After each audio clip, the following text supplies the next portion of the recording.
बच्चों, आज हम सार्थक हिंदी व्याकरण 5th की पुस्तक का 7वां पाठ संज्ञा सर्वनाम को क्रिया से जोड़ें अर्थात कारक पढ़ेंगे। तो इसमें हम जानेंगे कि कारक क्या है और इसकी क्या उपयोगिता है, कारक के क्या भेद हैं और इसकी पहचान के क्या नियम हैं। तो इसमें कुछ वाक्य दिए हुए हैं और उनमें से हमने कुछ शब्दों का प्रयोग करके वाक्य को पूर्ण करना है। तो मैं पहला वाक्य आरंभ करती हूँ। सुरीली डैश भोजन कर लिया था। उसने रिदम डैश बुलाया। रिदम साइकिल डैश सुरीली के घर आई। वह सुरीली डैश एक किताब लाई। वह एक जगह साइकिल डैश गिरते गिरते बची। रिदम सुरीली डैश बहुत अच्छी दोस्त है। वे दोनों एक ही स्कूल में पढ़ने जाती हैं। डैश रिदम, तुम मेरी सबसे बड़ी प्यारी दोस्त हो, सुरीली ने रिदम से कहा। तो जब हम ये वाक्य पढ़ते हैं तो ये वाक्य अधूरे हैं। इनको पूरा करने के लिए हमें इनमें कुछ शब्दों का प्रयोग करना पड़ेगा, जैसे कि सुरीली ने भोजन कर लिया था। उसने रिदम को बुलाया। रिदम साइकिल से सुरीली के घर आई। वह सुरीली के लिए एक किताब लाई। बहुत अच्छी दोस्त है। वे दोनों एक ही स्कूल में पढ़ने जाती हैं। हे रिदम, तुम मेरी सबसे प्यारी दोस्त हो, सुरीली ने रिदम से कहा।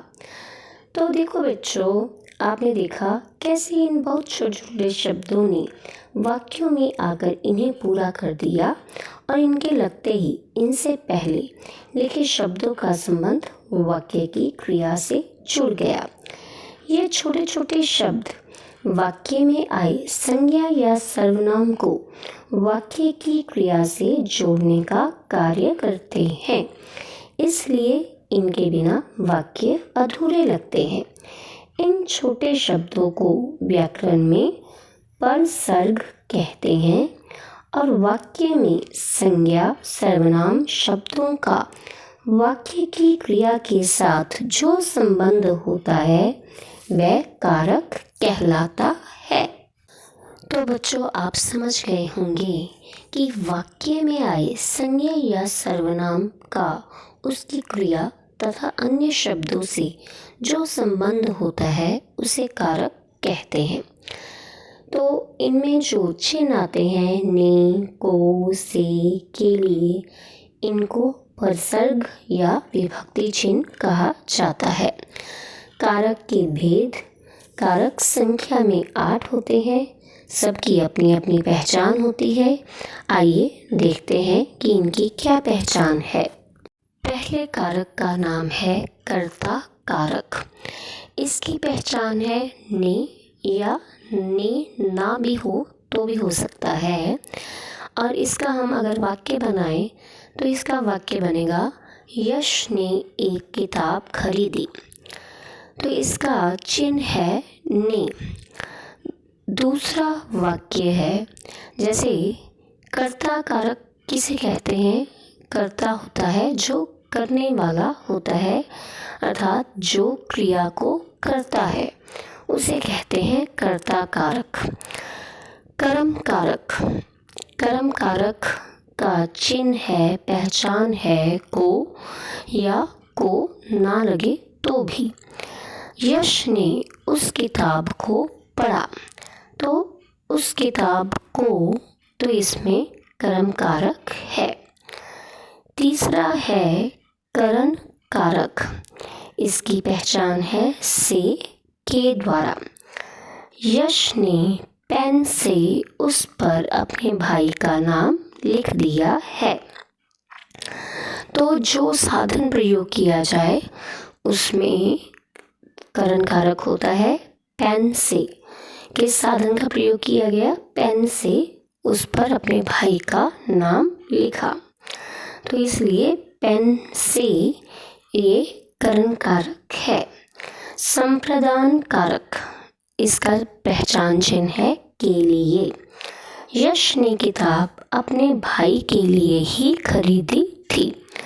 तो जिसको वस्तु दी जाए या जिसके लिए वस्तु ली जाए या जिसको देनी हो उसमें संप्रदान कारक होता है। तो इसका चिन्ह है के लिए। अपादान कारक का चिन्ह है से अलग होना। यश के हाथ से किताब छूटकर गिर गई। तो हाथ से किताब का गिरना, हाथ से किताब का अलग होना, ये अपादान कारक होता है। जहाँ पर अलग होने का भाव आ जाता है वहाँ पर अपादान कारक होता है। अगला कारक हमारा है छठा संबंध कारक। इसके पहचान चिन्ह है का, के, की। यश के छोटे भाई का नाम विख्यात है।